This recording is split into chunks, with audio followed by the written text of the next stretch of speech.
Chers collègues, s'asseoir à la table d'un restaurant, s'évader le temps d'un spectacle, vibrer à l'unisson dans les gradins, retourner à la salle, cette vie nous avait tant manqué. C'est le message qui a été publié sur les réseaux sociaux par le président de la République mercredi dernier, le 9 juin, à l'occasion de la nouvelle phase du déconfinement. Le même jour, toujours sur les réseaux sociaux, Emmanuel Macron rendait hommage aux restaurateurs et aux cafetiers. Ces métiers qui portent l'identité de notre pays, cet art de vivre dans nos grandes villes comme dans nos terroirs et qui ont dû faire face à la crise. Un bel hommage, certes, mais un hommage incomplet. Comme souvent, il y a de les oublier. Car si les restaurants, les spectacles ou les gradins reçoivent à nouveau du public, c'est grâce au dévouement de millions d'invisibles, les intérimaires, les renforts, les extras, les vacataires, les saisonniers qui travaillent dans des secteurs directement touchés par la crise sanitaire. J'en cite quelques-uns: l'événementiel, l'hôtellerie, la culture, la restauration, l'entretien ou encore le tourisme. Tous ces secteurs sont directement dépendants de ceux qu'on appelle les intermittents de l'emploi. Ces travailleurs alternent structurellement des jours salariés en fonction des missions de travail ou des projets donnés et éventuellement des jours indemnisés par Pôle emploi quand ils y ont droit. Ils participent par leur travail au rayonnement économique, touristique, culturel de nos territoires.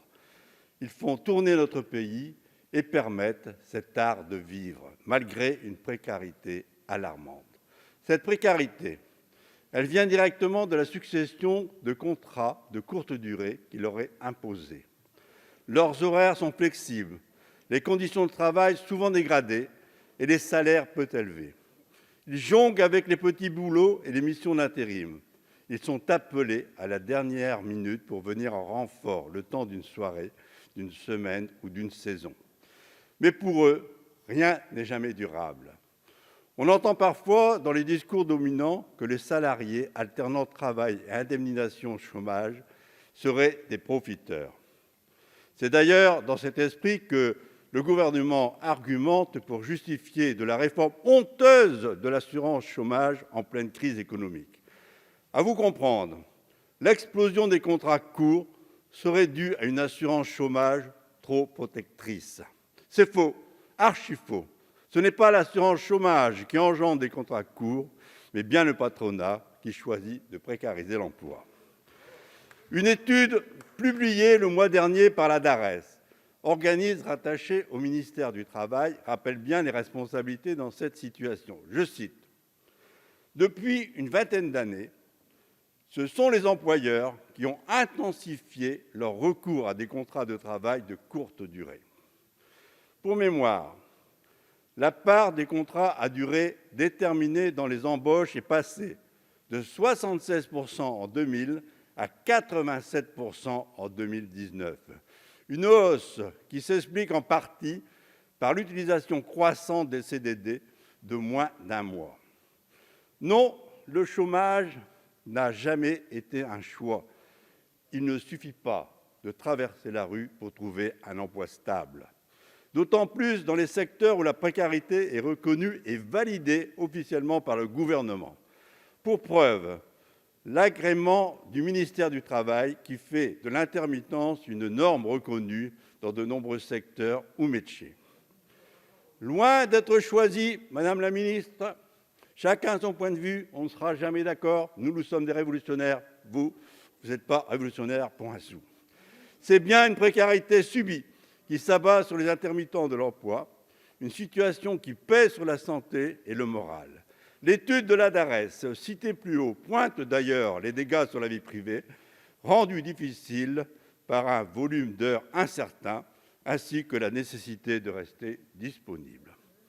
Depuis plusieurs années, les libéraux, comme vous, tentent d'imposer leur modèle de flexi-sécurité.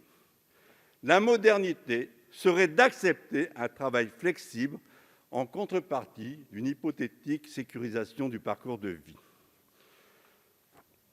Dans le cas présent, ces salariés doivent assumer la flexibilité, mais sans aucun filet de sécurité.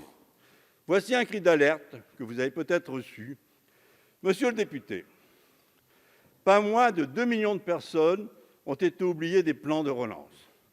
La situation de ces salariés s'est détériorée. Divorce, expulsion, suicide, sous le triste quotidien des oubliés, du quoi qu'il en coûte.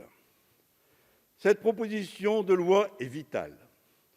Nous vous demandons de la soutenir, de convaincre vos collègues et de la voter.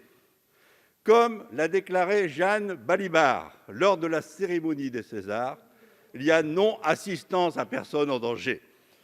Mes chers collègues, ce message, vous l'avez tous eu sur votre boîte mail.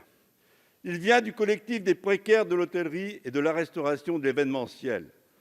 Il illustre l'attente extrêmement forte de ces salariés en emploi discontinu.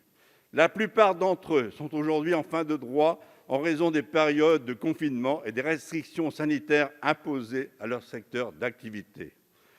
Ils se sentent les oubliés par l'État, car si les salariés en emploi stable ont eu des mesures de soutien via le chômage partiel notamment, les salariés en emploi discontinu ont pour la plupart eu aucune mesure d'accompagnement. Avec cette loi, nous vous proposons aujourd'hui de répondre à cette détresse financière, sociale et psychologique vécue par les intermittents de l'emploi. Pour ce faire, nous avons un double objectif. D'une part, d'instaurer de manière pérenne des droits relevés en matière d'assurance chômage, mais aussi, bien sûr, de répondre à l'urgence avec des mesures de solidarité concrètes et de soutien financier immédiat. Nous vous proposons donc aujourd'hui de compenser les pertes exceptionnellement engendrées par la crise sanitaire et par l'arrêt subi des activités de ces salariés. Comment pourrait-on tourner le dos à cette souffrance, à ces cris d'alerte, alors que 100% des grandes entreprises du CAC 40 qui annoncent des dividendes records ont touché des aides publiques? En pleine pandémie, les actionnaires vont toucher 22% de rémunération en plus et empocher la coquette somme de 51 milliards. Après avoir dévoré le pactole du plan de relance, rien ne sera rendu. Miracle, des aides données sans aucune contrepartie. La solidarité, ça ne peut pas être que pour les plus riches. L'autre grande injustice que nous vous proposons de lever aujourd'hui, c'est celle qui concerne l'assurance chômage. Votre réforme imposée de manière dogmatique, sans tenir compte des réalités vécues par les privés d'emploi, doit entrer en vigueur au 1er juillet. Nous vous offrons ici la possibilité de faire machine arrière afin de ne pas venir sanctionner les salariés déjà en grande difficulté. Voici l'interrogation que j'ai reçue des intermittents de l'emploi. Comment se réjouir de voir la ministre du Travail défendre sa réforme d'assurance chômage alors qu'elle va massacrer, lorsqu'ils reprendront leur activité, ceux-là même qui n'ont déjà plus rien? Massacrer, le mot est cru, mais il est à la hauteur de la colère et de l'attaque que vont subir les 1,2 million de personnes qui verront leur allocation baisser dès la première année, selon les projections réalisées par l'Unédic. D'autant que les premières victimes du changement de calcul du salaire journalier de référence seront bien les intermittents de l'emploi. Pour eux, ce sera la double peine.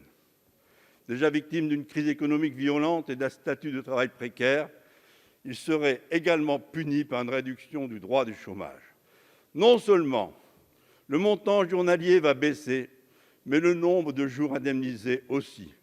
Alors que plus d'1 million de citoyens ont basculé sous le seuil de pauvreté et que les milliardaires français sont toujours plus nombreux, vous voulez mettre un nouveau coup d'accélérateur aux inégalités, c'est inacceptable. Vous ne pouvez pas persister dans ce projet dévastateur.